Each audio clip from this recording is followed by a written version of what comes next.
Muy buenos días, bon dia a tothom. Welcome to Barcelona New Economy Week. Es el evento híbrido global empresarial más singular que se lleva a cabo en Barcelona. Nuestro objetivo es conectar, impulsar y transformar. Estos 4 días, ya lo sabéis, os estamos trayendo casi 250 horas de emisiones con 800 speakers. Thank you all for being here. Tenemos que dar las gracias a los patrocinadores de este evento. Son Servihabitat, Ajuntament de Barcelona, Akbar, Consorci de la Zona Franca, Design Partners, Cave Home, Port de Barcelona, Ministerio de Transportes, Movilidad y Agenda Urbana y ADIF. También os recordamos que tenemos un hashtag, es BNew 2021, para poder comentar en redes sociales todo aquello que se esté desarrollando a lo largo de nuestras sesiones. Son las 11, casi 2 minutos. Vamos a llevar a cabo ya esta primera sesión de este jueves, el tercer día en BNew, y hoy vamos a hablar en esta primera sesión del BMENA, las economías mediterráneas y africanas. Y es que el arco del Mediterráneo, el norte de África y el Medio Oriente son los ejes fundamentales de la economía global. Las cadenas logísticas, las zonas económicas, el canal de Suez y las grandes reservas energéticas del mundo hacen que esta sea un área crucial en la recuperación económica post-pandemia. Esta sesión la va a llevar a cabo, la va a moderar Mohan Guruswamy, a quien creo que ya tenemos por aquí. De momento vamos a ir presentando. Moja, buenos días. Hello, how are you? How are you, Mr. Guruswamy? Very fine. Ok, thank you. Mohan Guruswamy es director de conocimientos de las World Free Zones Organization, es doctor por la Judge Business School de la Universidad de Cambridge, cuenta con 2 décadas de experiencia en las áreas de planificación, estrategia, negocios internacionales y gestión de la cadena de suministros. Actualmente es consultor para diversas empresas y es profesor en la Facultad de Empresariales de la Universidad de Wollongong en Dubái. Mr. Guruswamy va a tener a 3 invitados. Una de ellas la tengo aquí a mi lado, es Mrs. Ilham Khalil. Good morning. Hello. Y también tiene vía online a H.E.N. Yehia Zaki y a Dr. Samir Hamrouni. So, thank you, and Mr. Guruswamy, it's all yours. Thank you. Thank you so much for that beautiful introduction. Though I did not follow what you said, but it sounded very sweet. And I'm sure you said a lot of good things about all of us. Thank you so much. Good morning and a very warm welcome to all the participants and, of course, the eminent and distinguished panelists who are going to enlighten us by sharing their knowledge with us today. The topic for today's discussion is BNew, economic zones, with specific reference to Mediterranean and African economies. In the first 4 to 5 minutes, I will do an introductory opening remarks by sharing overall picture of these 2 economies. Then I will go ahead with introducing each of these eminent, distinguished panelists, and then we'll get into a Q&A session. Probably we could go on for about 3 rounds of questions, wherein a lot of knowledge will get generated and it will add value to all the participants. If we take African continent, it consists of 54 countries, including about 15 to 16% of the global population. But at this point of time, the continent does less than 4 or even 3% of the global trade. But at the same time, it has huge, abundant resources, whether it is oil, diamond, gold, agricultural products. So in a way, it has huge potential for a phenomenal growth as we go ahead. I mean, recently, I was speaking in South Africa in a similar forum, and we realized that if certain basic factors are put into place, this continent could become the next frontier in the world. There are about 180 to 200 free zones in the continent in almost 47 of these 54 countries. And experts believe there is a huge potential to increase it substantially. Some even believe it could get doubled as we move on if right moves are made. And what are these right things? Say, right infrastructure, technological infusion into communication, transportation, uh, uh, human capability development, uh, developing the right kind of judiciary and legal framework. These fundamentals, if they are taken care of, this continent has a huge, bright future with a lot of investments already flowing in, and with a forecast that it is likely to grow if the conditions become conducive. Also, the intracontinental trade between the 54 countries needs to improve. There is scope for improvement here. As all of us know, recently the African Continental Free Trade Area has been floated. It's a pan-African initiative. It is developing a strategic framework for delivering an economic integration which will result in inclusive and sustainable development, possibly leading to prosperity. As regards Mediterranean, possibly the characteristics are a bit different. There are about 21 countries here and representing 7% approximately of the global population, but does almost 9 to 10% of the global trade. Even the Mediterranean trade seems to be reasonably good, but with a scope to improve. So we are going to have a discussion with the three domain experts, distinguished panelists, where I will be raising a few questions. Let me, before that, introduce each one briefly. Let me start with Ms. Ilham Khalil. Now, Ilham is an engineer with more than 15 years of experience, has been managing a number of mega projects in multinational companies, heads the #1 free zone in Africa, which has more than 600 companies in Tangier free zone, and more than 35 countries are present here. So this is one of the prominent free zones, and we have an expert. I have the pleasure and honor of introducing His Excellency Engineer Yahya Zaki, who is the chairman of the Suez Canal Economic Group, responsible for management and operation of a huge industrial and logistics area, as well as managing 6 of the seaports in the banks of Suez Canal. He has been working hard to transform this diversified area into a world-class global logistics hub and industrial processing center. This, as we know, Mediterranean cuts across multiple continents, so it's a huge task which is being undertaken by the chairman here. Last but not the least, my dear friend, Dr. Samir Hamrouni, CEO of World Free Zones Organization. He will be speaking from a global perspective. Our other 2 distinguished speakers will be speaking from their regional perspective. Dr. Samir leads the World Free Zone, which was established, registered in Geneva 7 years ago. And within a very short time of 7 years, he has spread his wings and made his presence felt in more than 135 countries.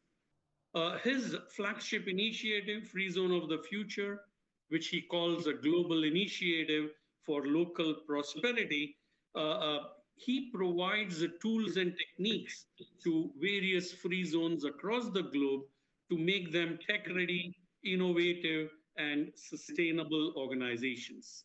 And he believes it's not only economic development, but also free zones have a responsibility to contribute to the prosperity of the entire world and the sustainable development goals.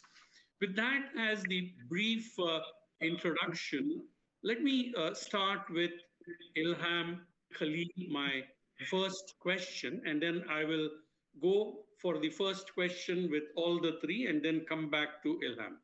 So, Ilham, can you sort of briefly introduce Tanger Med Hub? What are its different zones and what are its major strategic offerings in the region? Ilham, please. Thank you very much.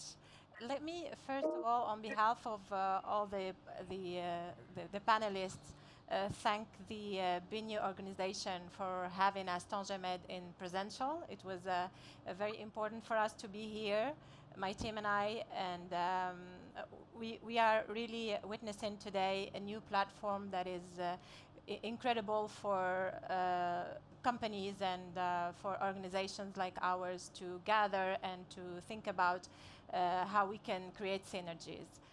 As per Tangemed, I will start with the first inception of the project. It started with a royal vision back in the 1999 with the idea of putting in place a world-class infrastructure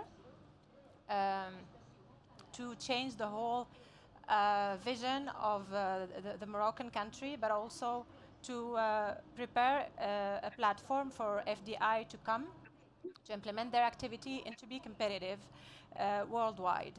It started with a port complex that was built back in 2003 and started operation in 2007, and is, as per today, with the whole integrated platforms, ranked the first in Mediterranean and among the best ports in the world. And then afterwards, Tangemed started to develop the hinterland by putting in place industrial, logistic, and services platforms, economic zones, and manage them. And of course, today we are the number one free zone, economic zone in Africa.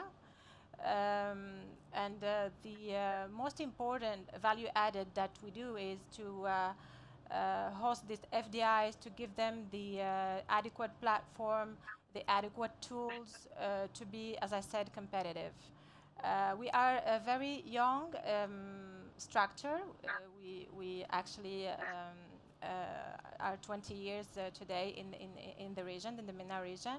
But we did a lot in terms of implementing new sectors, helping big players to implement their activity, industrial, logistic, and services.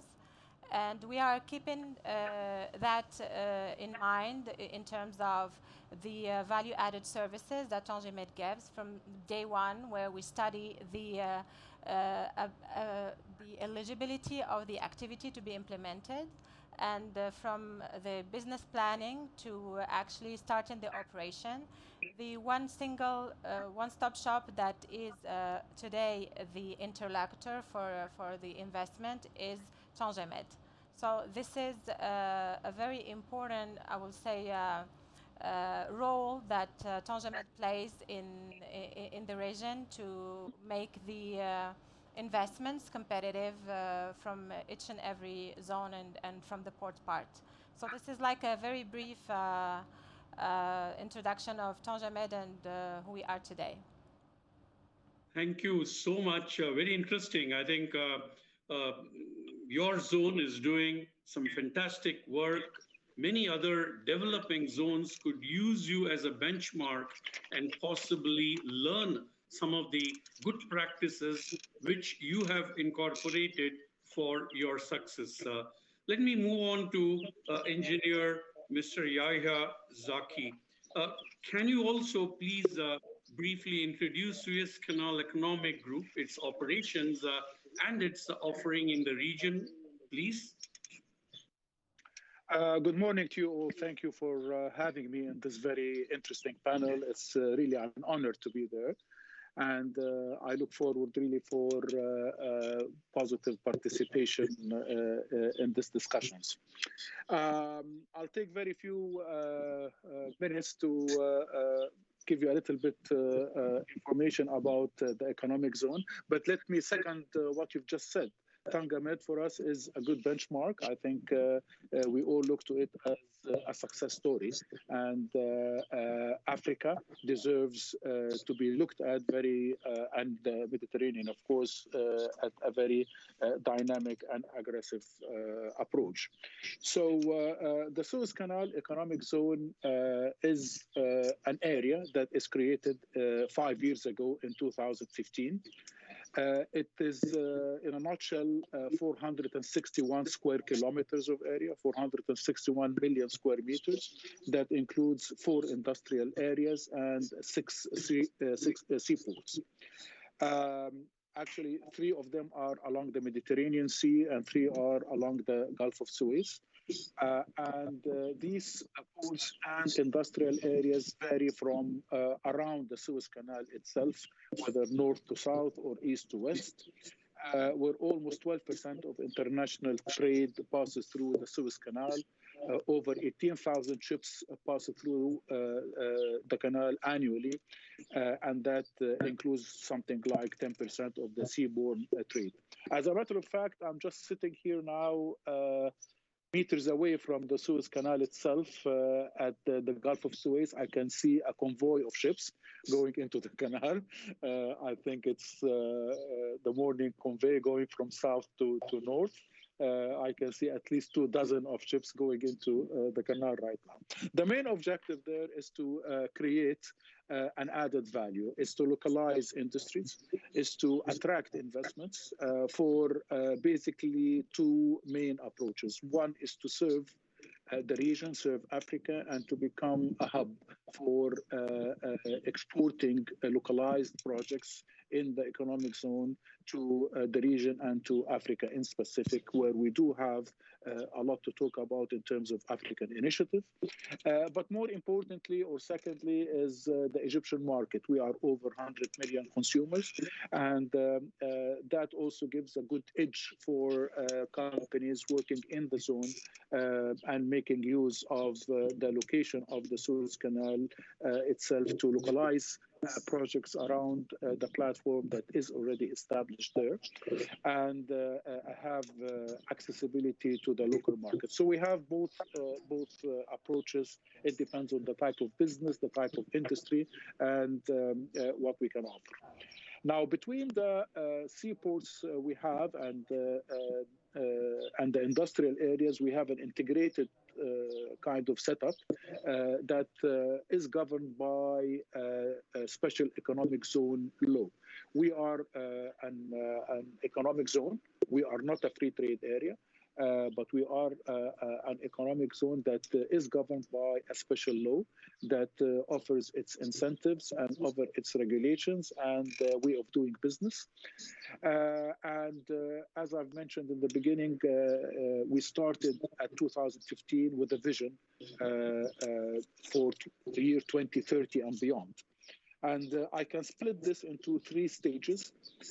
Stage 1, 2015 to 2020, where we call this the preparation of the area, where we have looked in details to the regulatory framework, the readiness of the area, the provision for infrastructure, and preparing the area and the ports to be ready for the next stage, which we are in right now, which we're calling the enabling stage, where we are looking into the physical enabling of particular sectors, and that's why we have a new strategy addressing this period.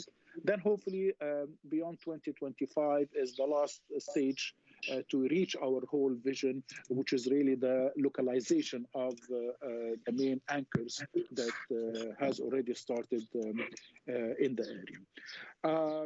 I don't want to take much time, but I think maybe in the next question or so I can elaborate more. But let me thank you again for being here, and I look forward for more interaction with you. Thank you. Sure, certainly. I think this strategic plan from 15 to 20, 20 to 25, and the next 5 years sounds a great plan. In fact, when you talk about ships, it gives me nostalgic memories. I was head of strategy for DP World for more than 12, 13 years. I did strategic planning for port, free zones, and customs. So I know how they all could synergize. And very rightly, I think in your area, in your region, you are synergizing between the economic zones. We had a similar situation with Jebel Ali Free Zone and Dubai Port, adding mutual value to each other. It's so nice to hear the long-term strategic plan, and that's the right way to go. Let me come to Dr. Samir. Doctor, can you sort of introduce the World FZO and its operations and what kind of offerings you give globally, please? Thank you, Mohan. Assalamu alaikum. Muchísimas gracias a la Zona Franca de Barcelona per aquesta convidació. La Zona Franca de Barcelona és membre de la nostra organització i és membre del Consell d'Administració. In 2013, we look at to the world map and we have seen that there are already 3,000 free zones in more than 150 countries, hosting 3 million companies, employing 80 million persons, and contributing to the third of the global trade. So the idea came to launch the World Free Zone Organization as the association of the sector. Today, we have 800 members from 140 countries. Our members are free zones and free zones association, which means that we work on daily basis with more than 1,500 free zones. We are headquartered in Dubai, and we have 12 regional offices, 2 in Americas, 3 in Africa, 2 in Europe, 1 in the Indian subcontinent, 1 for the CIS country, 1 in Southeast Asia, and our plan it is to reach 15 regional offices, and we strongly collaborate also with the local association and directorate of free zones in the sense that we have 50 national contact points. What we do what all the association do. We have 3 main objectives. The first objective it is to create a platform in which our members can meet, exchange best practices, do business together, and improve.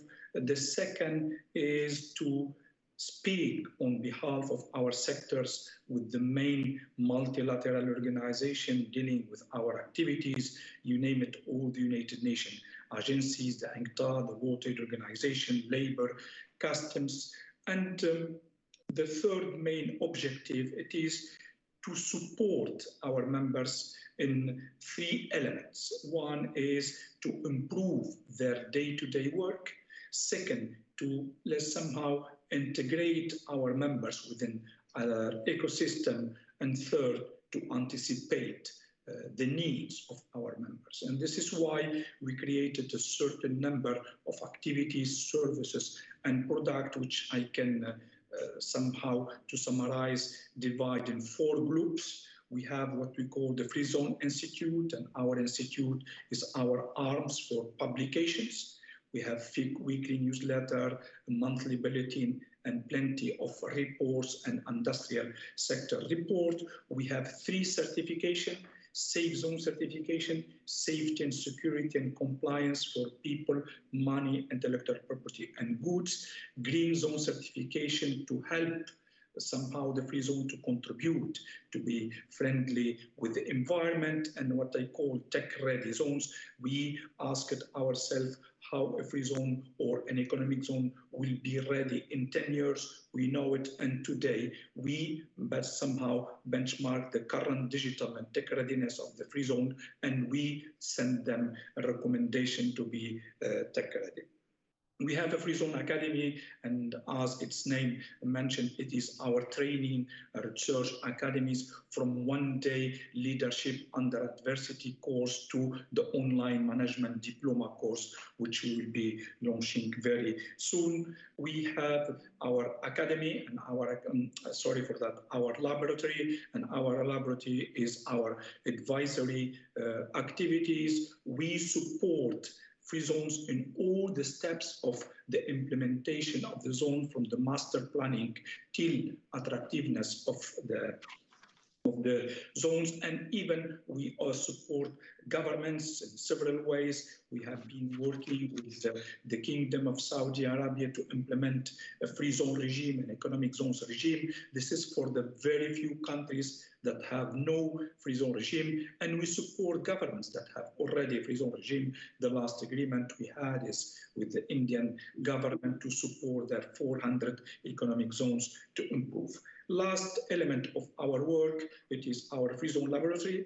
As you know, we have an annual event happening once a year. Unfortunately, 20 and 21 were virtual event, and our next event will be physically, inshallah, in Jamaica, June 2020, under the title Free Zone, Your Partner of Resilience, Sustainability, and Prosperity. We have through our regional, because we strongly believe and we deeply believe that free zones and economic zones have, let's say, global challenges and regional challenges. We have also a regional event through our 12 regional offices, and we are working and launching and announcing in Jamaica the first business-to-business platform. It is a platform oriented and dedicated to support the 3 million companies to do business together. This is very briefly what the World Free Zone Organization is doing, and objectives and offering to its member.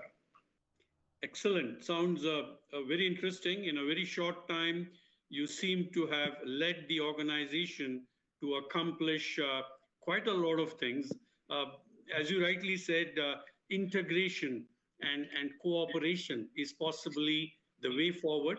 And World Free Zone is playing a very vital role in sort of bringing about integration of all the free zones, which in a way will lead to global economic integration and inclusivity and hopefully prosperity someday. Wonderful. Let me move back to Ilham with my second round of questions.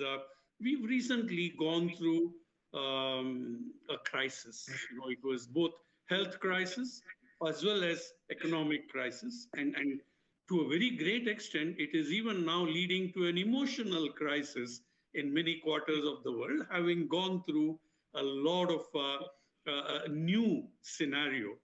Now, from the Tangerment point of view, what are the key lessons you learned during this crisis, and how did you sort of adapt yourself, your services, your corporate relations to support your clients and community?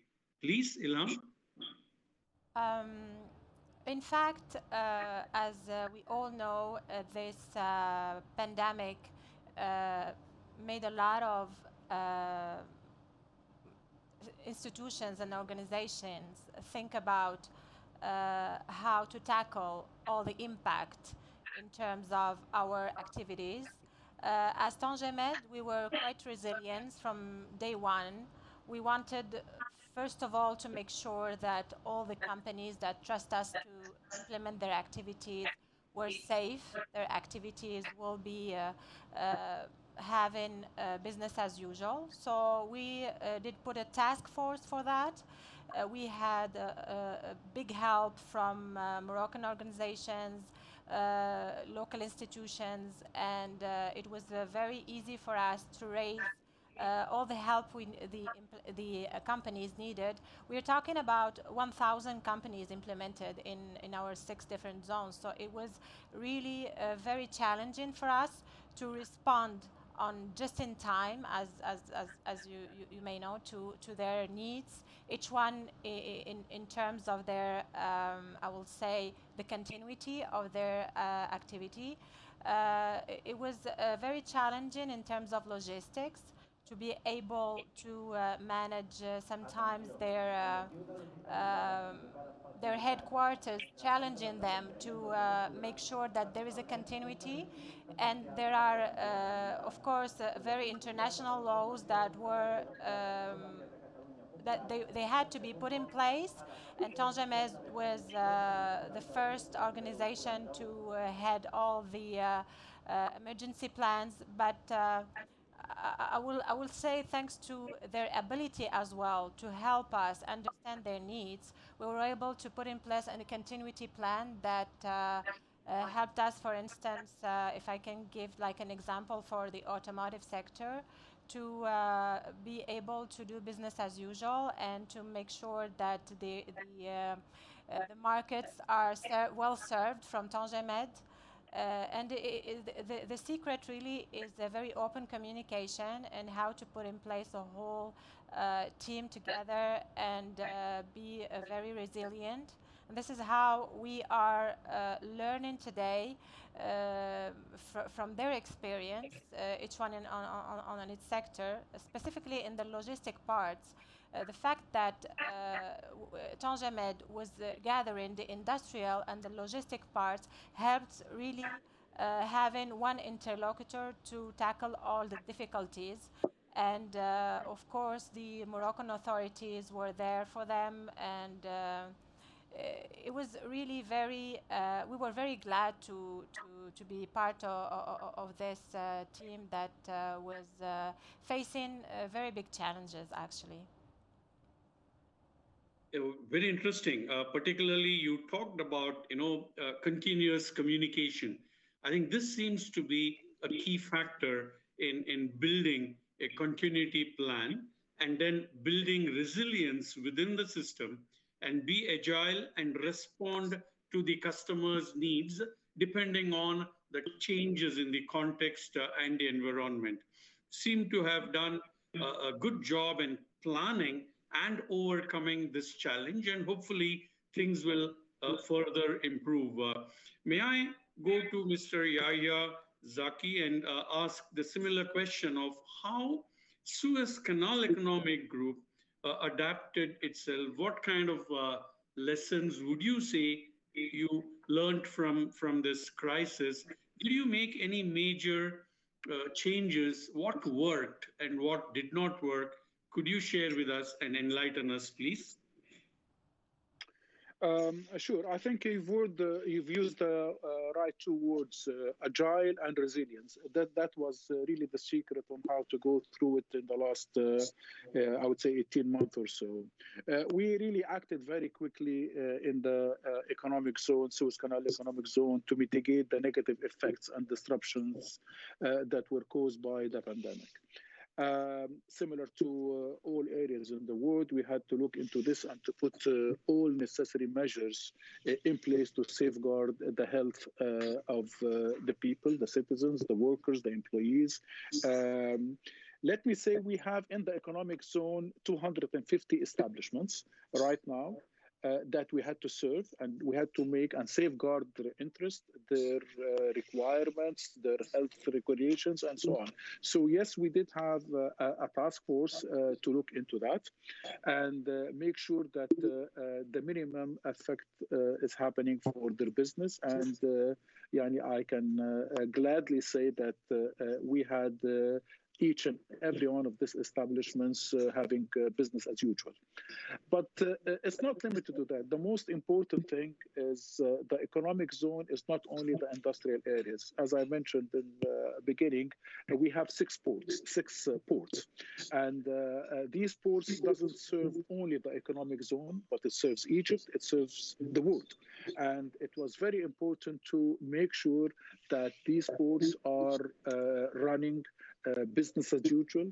We had to take all the necessary measures to make sure that the supply chain of the whole world and the Egyptian needs are safeguarded. And that was a lot of effort. That was a lot of coordination, not only at our level, but with other authorities in Egypt.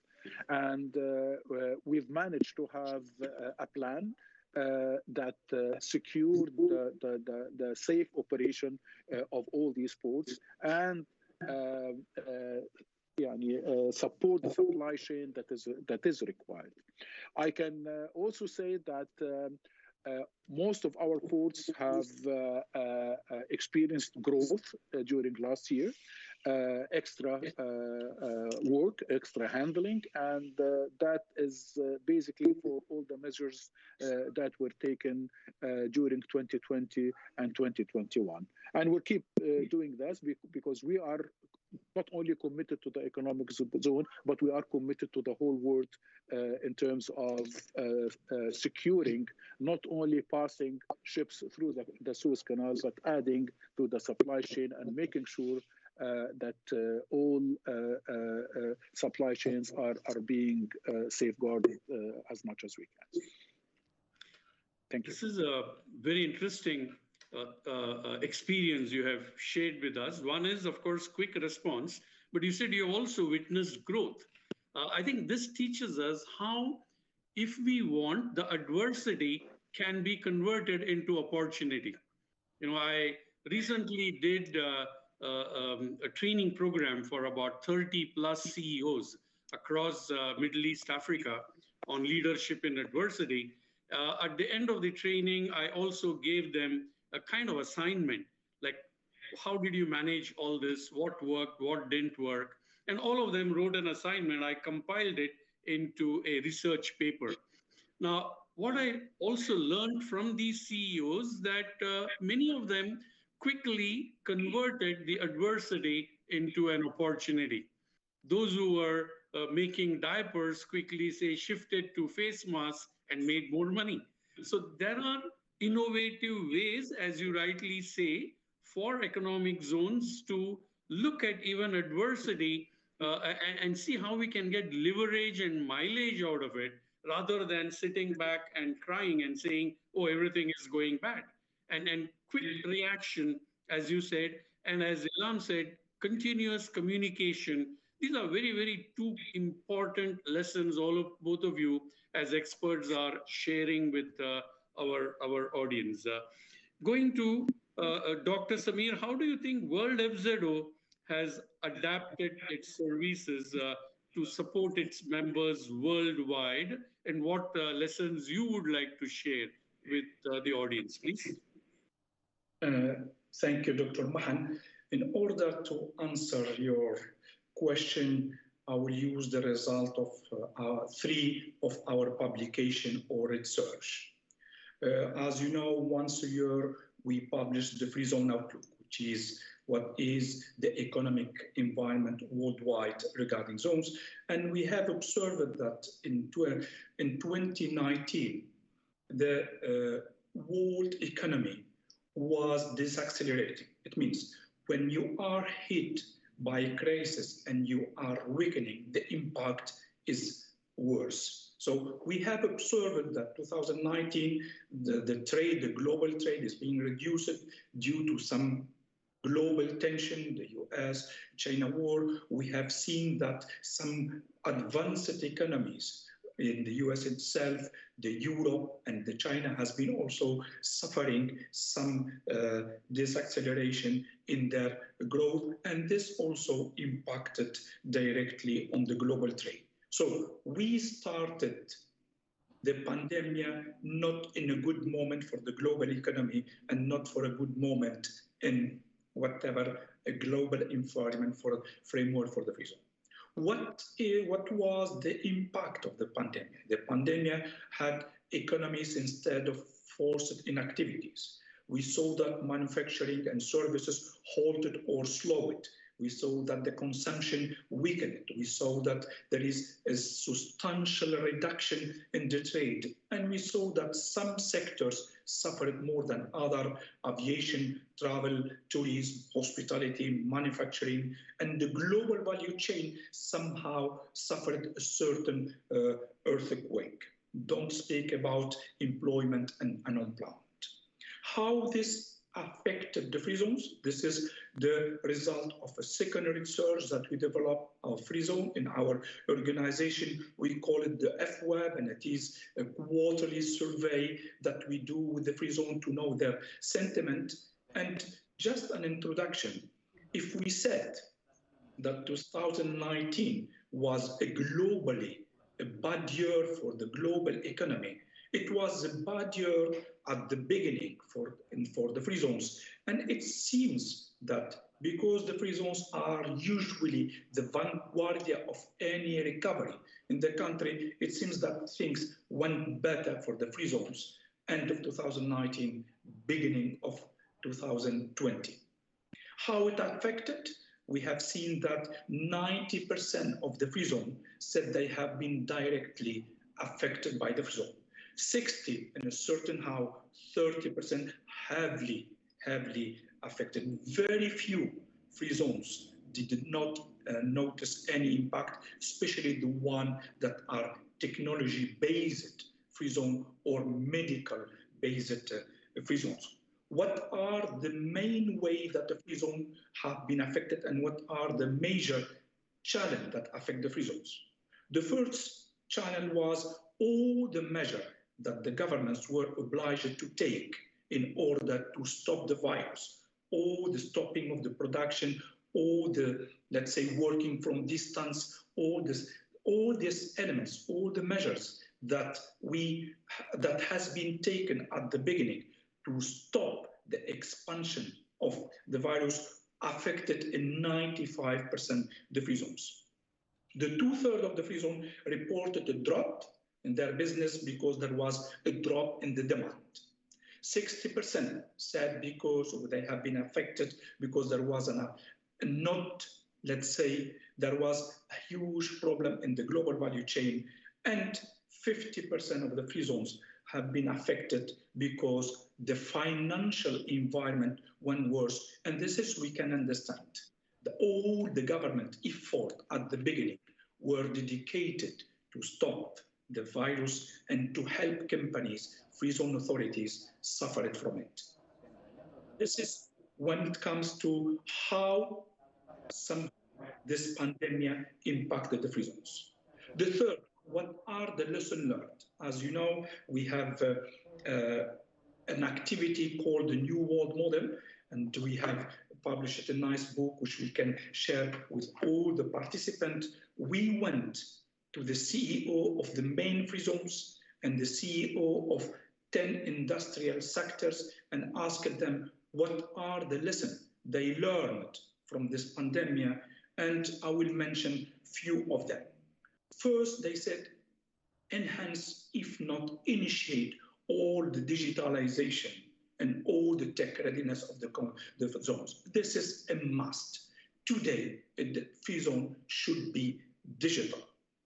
Second, you have to go green and you have to go eco-friendly and you have to use alternative sources of energy. Third, you have to be socially responsible, internally and externally. Internally, free zone with all of this safety, security, hygiene, health issue, free zone should be a good place to work for the free zone authority employees and for the free zone companies employees. Within externally, every free zone should have its corporate social responsibility. We don't have, like these years, to rush and to find some funds here and there to help our surrounding society. We need to have on yearly basis a budget for social corporate responsibility to help the society surrounding us. Fourth, talent and human resource.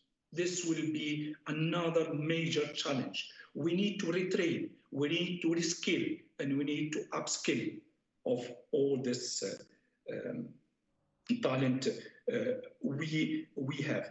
The other element that we have seen more than ever with the pandemic, we see that there is an obliged public-private partnership in all the aspects. Free zone should be completely integrated with their stakeholders, and should be looking to consolidate and to strengthen the public-private partnership. Fifth or sixth, zones should anticipate the need of their customers. What my client that I'm attracting are needing for tomorrow, and what I have to do today to make their life easier in the future. Safety, security, compliance for people, money, good, and intellectual property.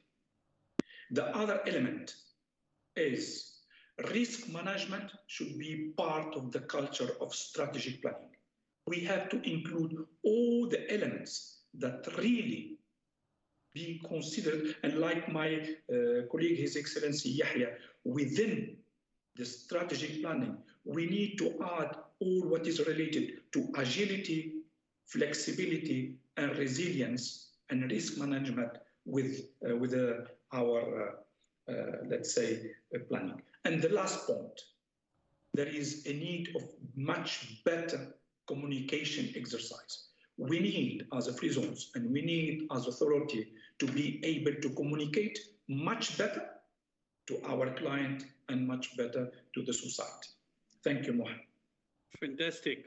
Sounds very interesting. That was quite a comprehensive response to a question on what lessons we learned. On behalf of the organizers, I wanted to also ask you if our audience want access to the three publications, World Free Zone Outlook, World Economic Barometer of Free Zones, and the New World Model.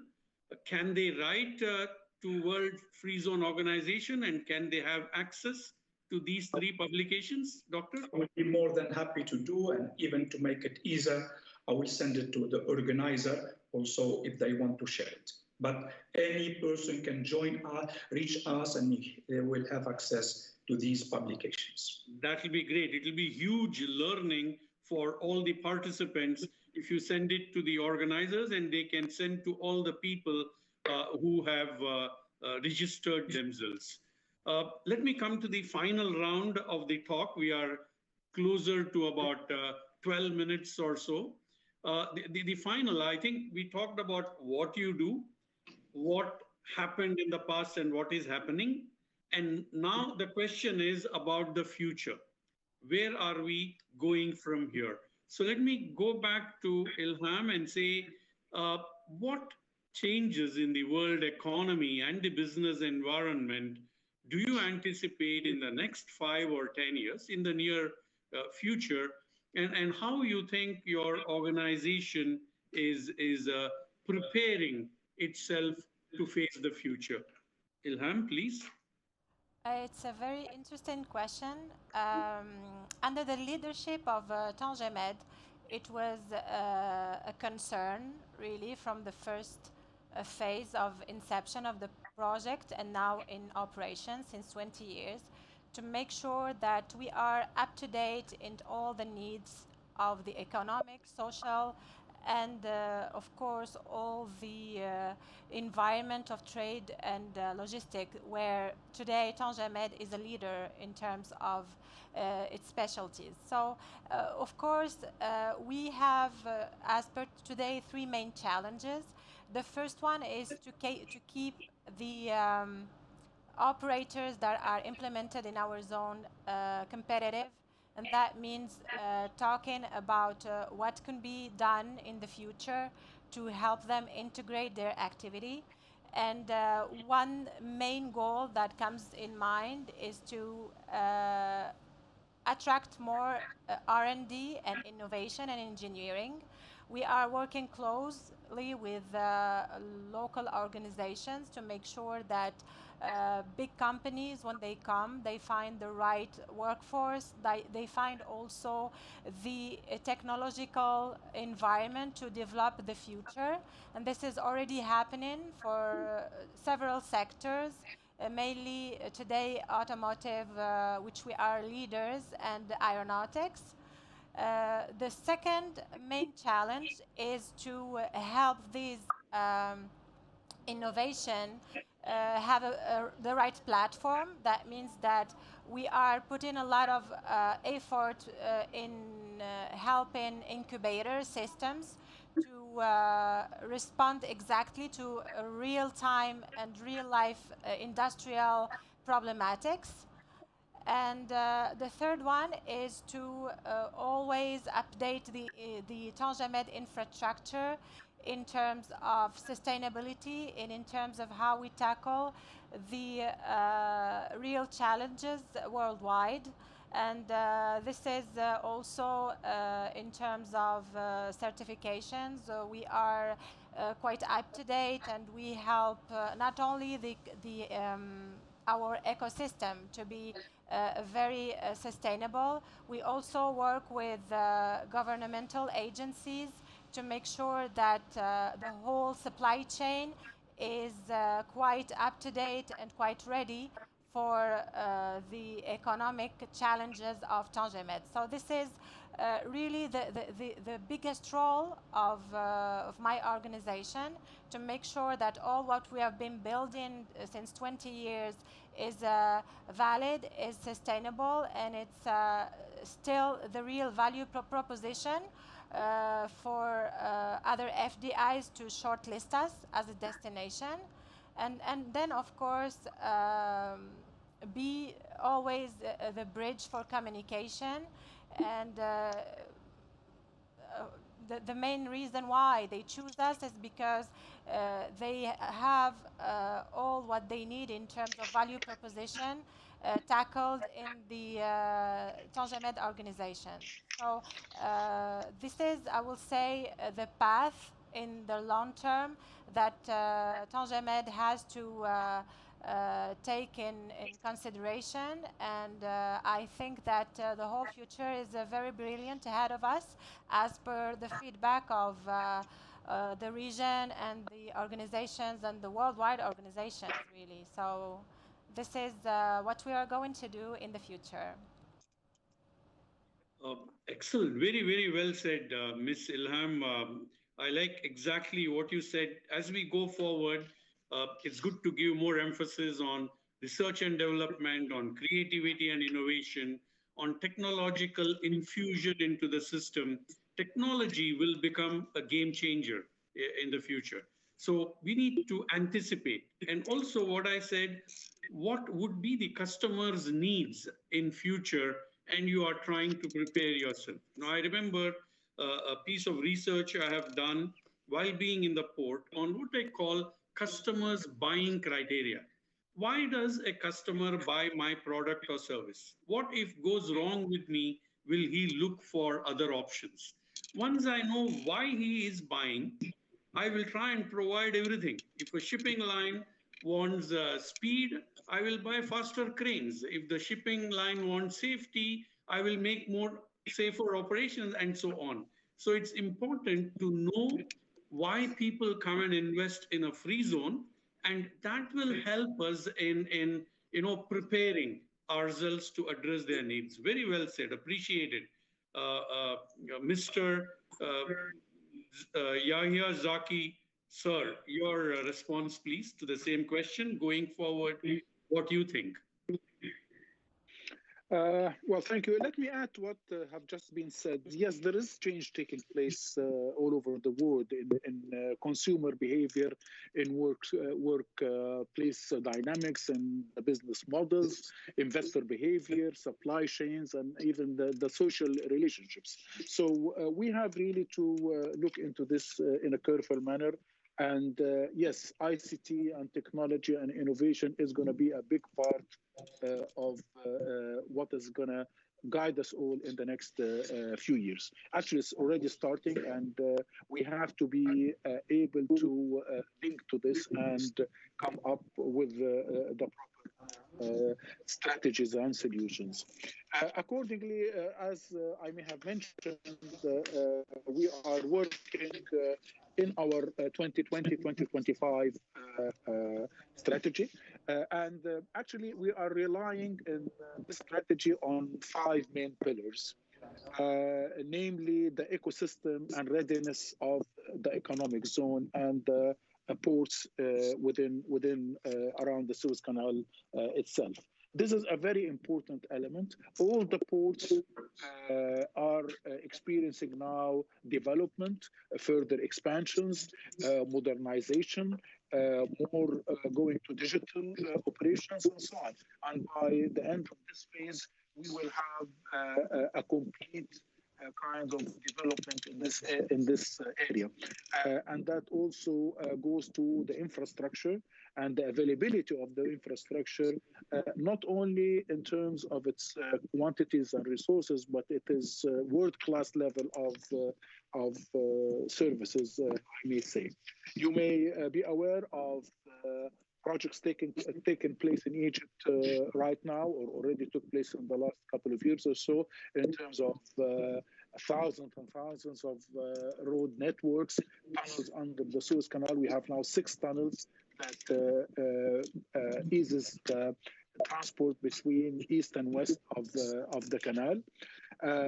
You've mentioned you've been with the DP World. Let me say one example of communication, which is one important thing between west and east, Port Said, that used to take something like 24 hours. Now, with the introduction of the tunnels, it's dropped to 20 minutes. So that's all the change that is required. But let me go back to the pillars. The readiness and the ecosystem of the zone is an important thing. Keep improving the regulatory framework and the incentives, and be agile and be adaptable to the consumer needs is something also taking place. Financial incentives that we are looking for. We have already introduced a good number of incentives last year, but we're introducing a new package to authorities in Egypt within the next month or so. So we increase also on the financial incentives, in addition to the service level provided already in the zone and the cost positioning and the training and availability of the human resources and labor force. Each one of these pillars, of course, has its own subtasks, and some of them are completed, some of them are I'm so sorry. moving ahead. I'm so sorry, I'm going to have to interrupt you right there because we're running out of time, but it was really an interesting conversation between all of you. I'm so sorry to have to interrupt you. Thank you, Mr. Guruswamy. Thank you, Mr. Zaki. Thank you, Dr. Hamraoui. Nice Catalan, by the way, you spoke. Thank you, Ms. Khalil. Thank you for being here. Nosotros volvemos a partir de las 12 en punto con la siguiente sesión. Gracias. Okay, thank you. Thanks a lot.